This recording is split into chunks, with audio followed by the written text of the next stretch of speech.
Hi guys, what's up? On se retrouve aujourd'hui pour une nouvelle vidéo. Donc aujourd'hui, j'aimerais parler de comment chasser les mauvaises habitudes. Donc je vais vous donner quelques petites astuces, quelques petites solutions en revenant bien sûr sur mon parcours. On se retrouve juste après le générique.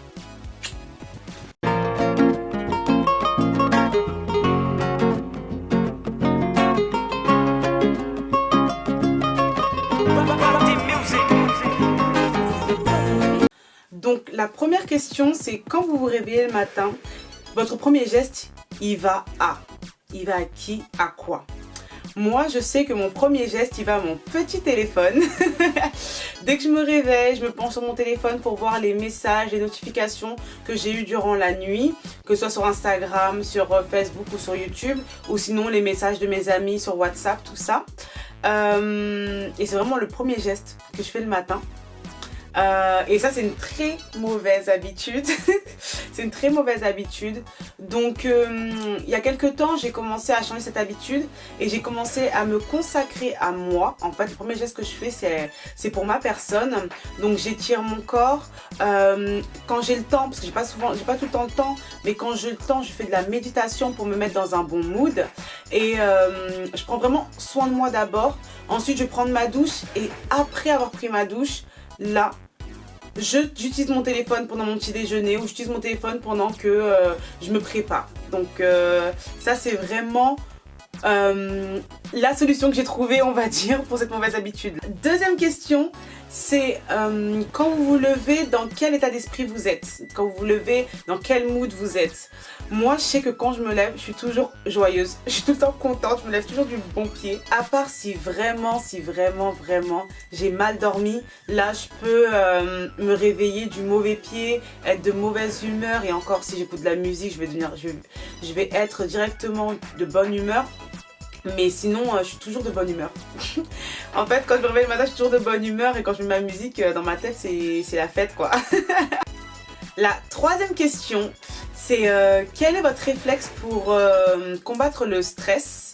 Moi, je sais qu'avant, j'avais pas de réflexe. En fait, j'étais stressée, un point, c'est tout.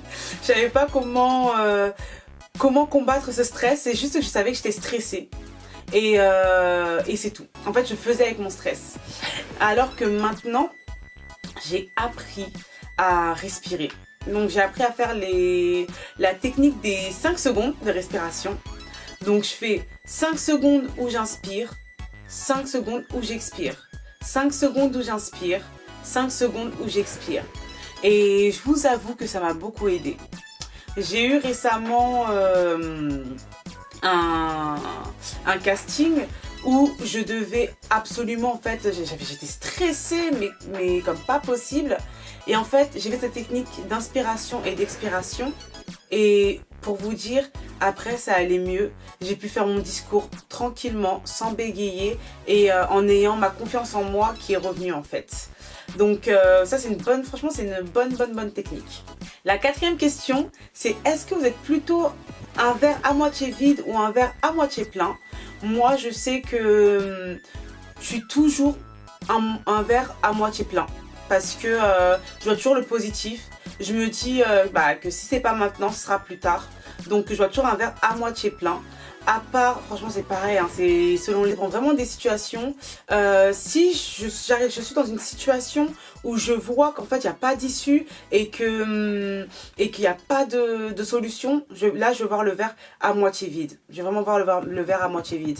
Mais sinon, la plupart du temps, je vois le verre à moitié plein. La cinquième question, c'est est-ce qu'il vous arrive de dire non à un de vos proches ou à un collègue?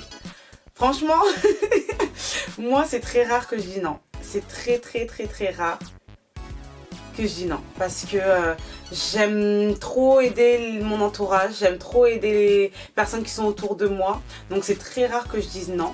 Quand on me demande si je peux venir pour aider quelqu'un, je le fais. Quand on me demande si je peux donner quelque chose, je le fais. Surtout, en fait, si j'ai les moyens, je le fais. Mais c'est très rare que je dise non. Même si j'ai mon programme, même si j'avais prévu quelque chose, si la personne en a besoin, je décale mon programme pour pouvoir l'aider. Donc la solution que j'ai trouvée, c'est que maintenant j'ai appris à dire non.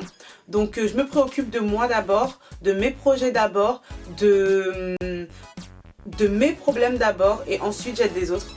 Parce que malheureusement, plusieurs fois, j'ai eu besoin de personnes autour de moi. Soit ils m'ont dit non, soit ils n'ont pas pu, ou soit ils n'ont pas eu, on va dire, la réflexion de se dire peut-être qu'elle aura besoin d'aide à ce moment-là, je vais lui proposer mon aide.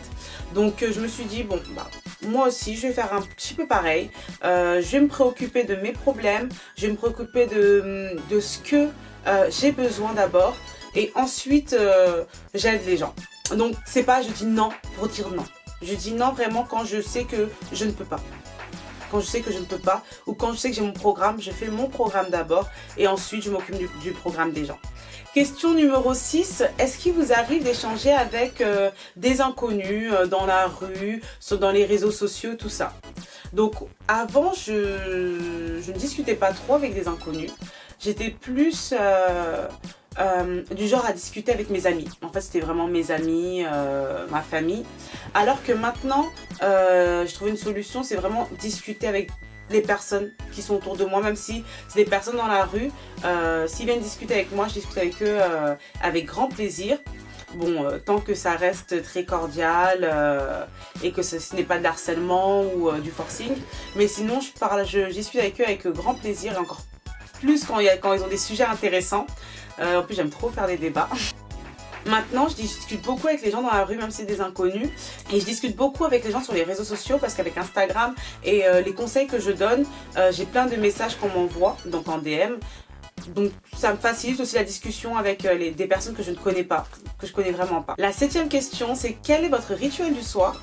Donc moi, j'avais pas de rituel vraiment du soir. Je mangeais, j'allais dans mon lit et je me posais la question de me dire demain, qu'est-ce que je vais faire demain? Qu'est-ce que je vais pouvoir faire demain?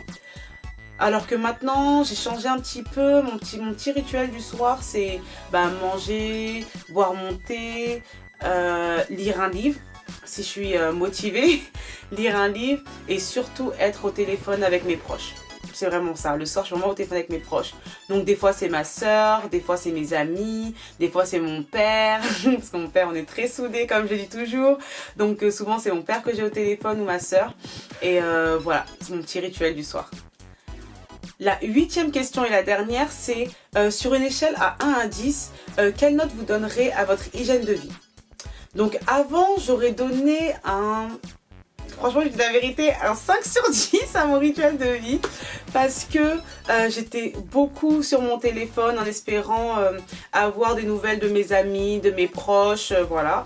J'étais beaucoup là à aider les autres et pas prendre du temps pour moi et pas régler mes problèmes ou sinon me préoccuper de moi. Alors que maintenant, la note que je donnerais, ce serait vraiment 9 sur 10. Parce que j'adore mon hygiène de vie.